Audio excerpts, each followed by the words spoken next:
Welcome, dear friends. I'm Dr. Manjunath. I'm a pediatrician and allergy and asthma specialist based in Bangalore.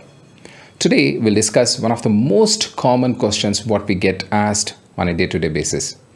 Can I give milk when my child has cough? Let's dig deep and answer these questions.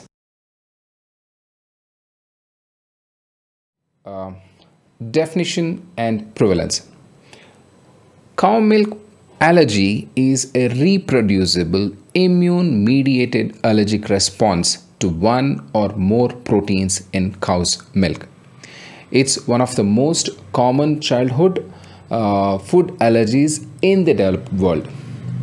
Globally, prevalence of cow's milk protein allergy among infants is anywhere between 2 to 3%, and 7.5% incidence rate has been reported, especially in the first year of life.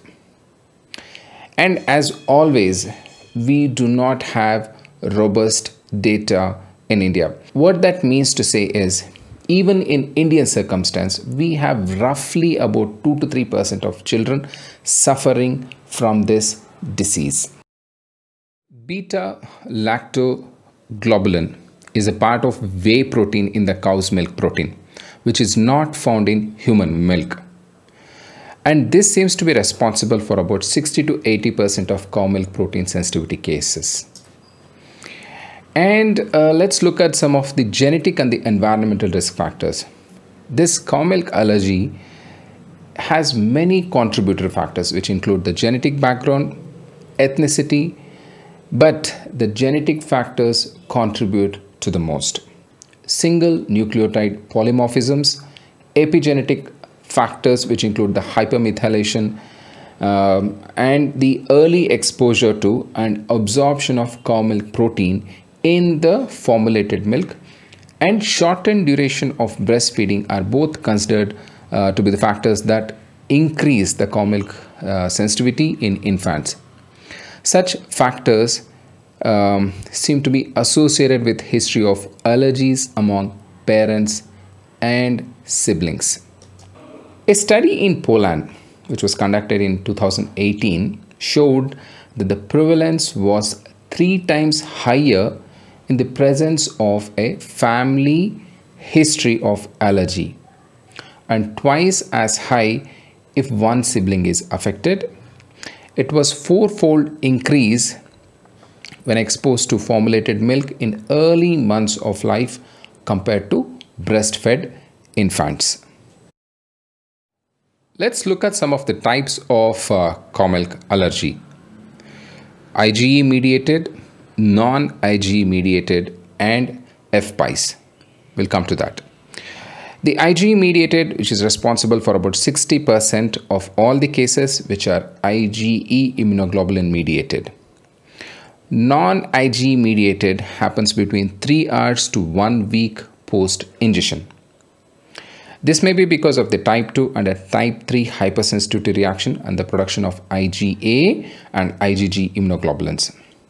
A mixed onset, which happens roughly about 24 hours, that is the food protein induced enterocolitis syndrome, or also called as FPIES. They can present with vomiting, diarrhea, colitis, shock-like symptoms with severe vomiting, diarrhea, neutrophilic leukocytosis, and metabolic acidosis. IgG-mediated food allergies occur when increased gut permeability enables particles of food allergens to gain access to. 60 to 70% of children manifest with the skin symptoms, followed by the gastrointestinal symptoms in about 50 to 60% of children, and respiratory manifestation in just about 20 to 30% of affected children. Life-threatening anaphylactic reactions can happen in about 12% of cases. High-risk children with CMPA are more likely to experience multiple allergic reactions to food, as well as allergic rhinitis, atopic dermatitis, and asthma. Let's look at some of the symptoms which occur due to the IgE mediated response. They're very rapid, within minutes to 2 hours. The most common organ which is affected is the skin. It may be pruritus, erythema, acute urticaria, angioedema, eczema, and lips and tongue being swollen up. There may be abdominal pain, discomfort, vomit, and diarrhea. And systemic anaphylaxis can also happen in the form of either lower respiratory tract symptoms or upper respiratory tract symptoms, which include cough, wheeze, nasal itching, sneezing, and rhinorrhea. In some cases, we also tend to see anemia, night sweats, food rejection, mouth ulcers, and some of the children with migraine have cow milk protein allergy, which is the IgE mediated response. And let's look at the non-IgE mediated response, which is typically delayed anywhere between 2 to 72 hours after exposure. They constitute almost 40% of all the children with cow milk allergy. Skin being the most common organ which is affected, pruritus, erythema, atopic eczema, gastroesophageal reflux disease, vomit, loose stools, bloody stools, and mucus filled stools can also appear. Infantile colic, food refusal, aversion, constipation, faltering growth, you name it, all these symptoms are due to the non-IgE mediated response. Of course, some of them also have cough, wheeze, shortness of breath, and there is a syndrome called as Heine syndrome, which is a chronic pulmonary disease with pulmonary infiltration. So with this, we understand that cow milk protein allergy, as most mothers perceive it as a cough or a phlegm or a mucus, is not the case. They're mostly present with urticaria or the itching, swelling of the mouth, swelling of the lip, swelling of the eye. They may also present with anaphylactic shock-like symptoms in about 12% of individuals.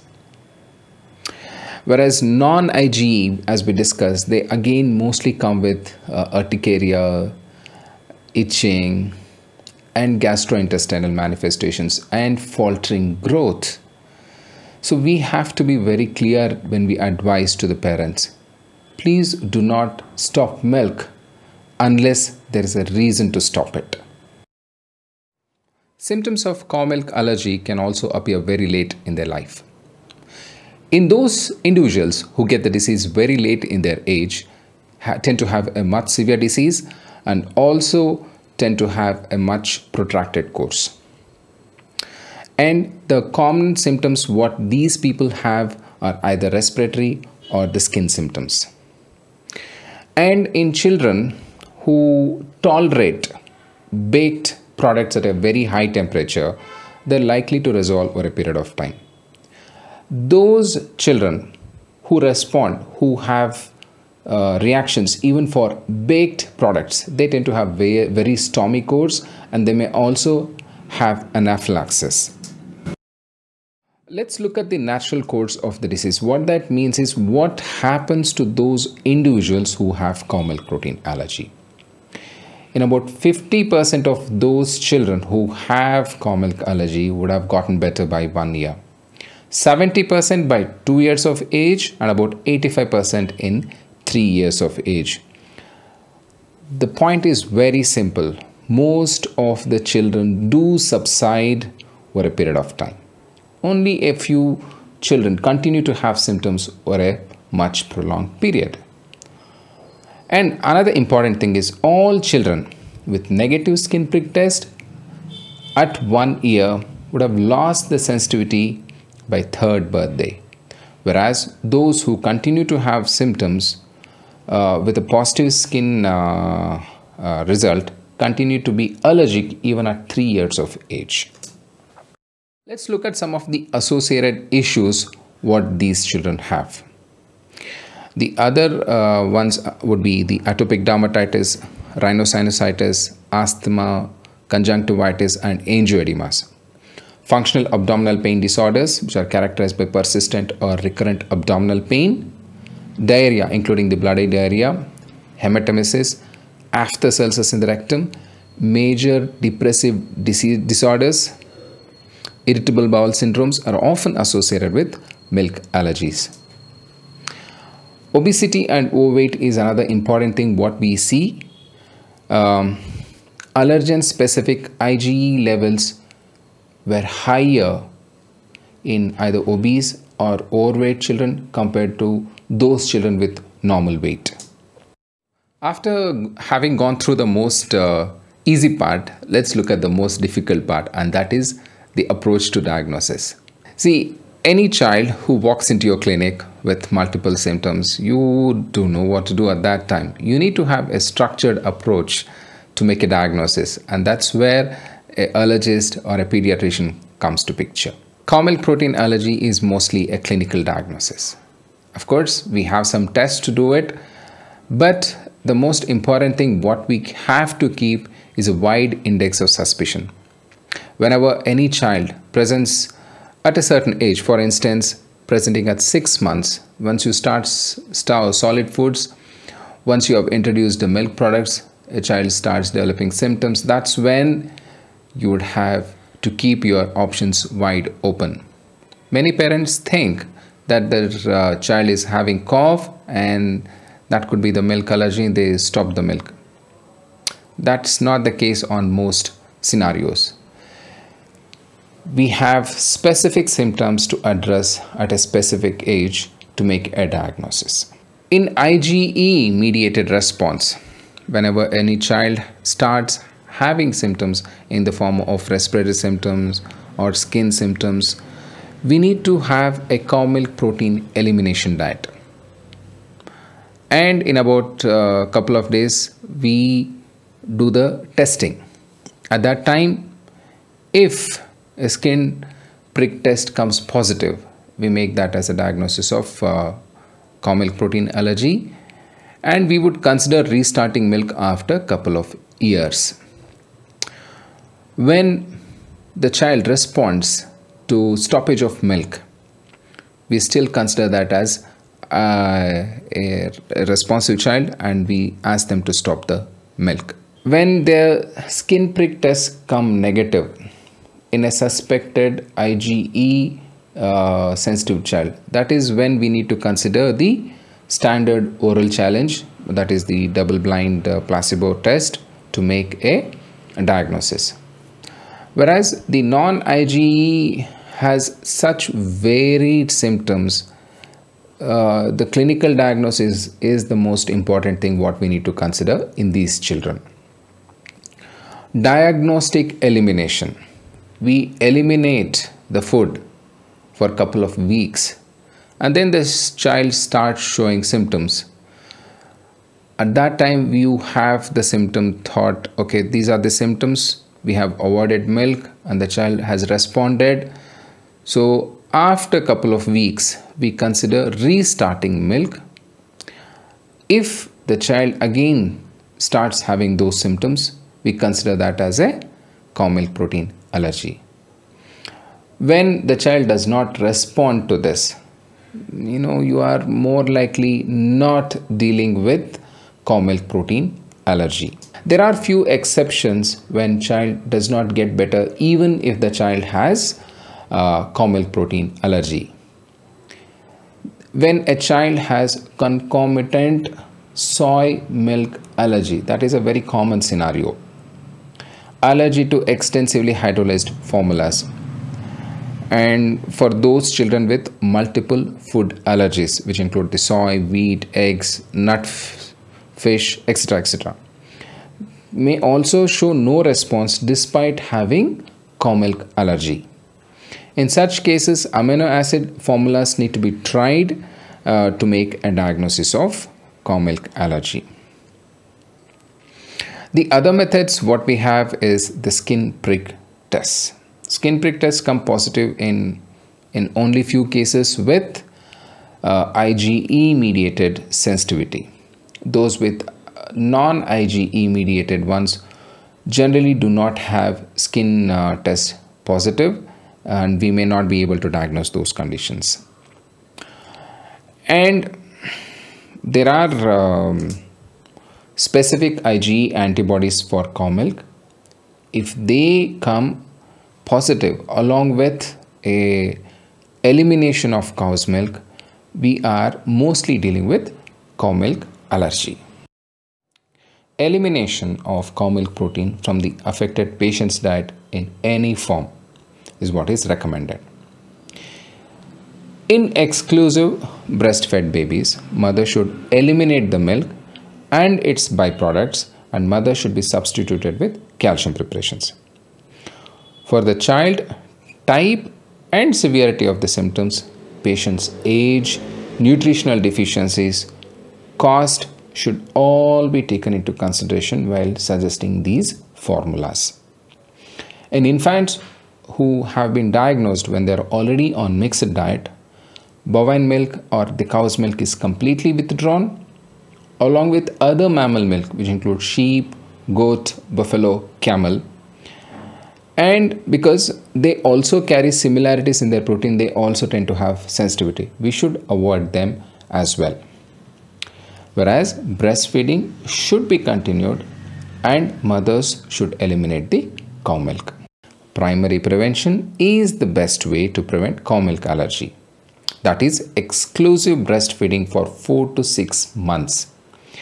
Incidence of cow milk allergy is much lower in exclusively breastfed infants compared to formula fed or mixed fed infants. And there are multiple reasons which are explained. One is the level of cow milk protein in breast milk is 1 lakh times lower than that in the cow's milk, and in the form of peptides, which is not as intact protein.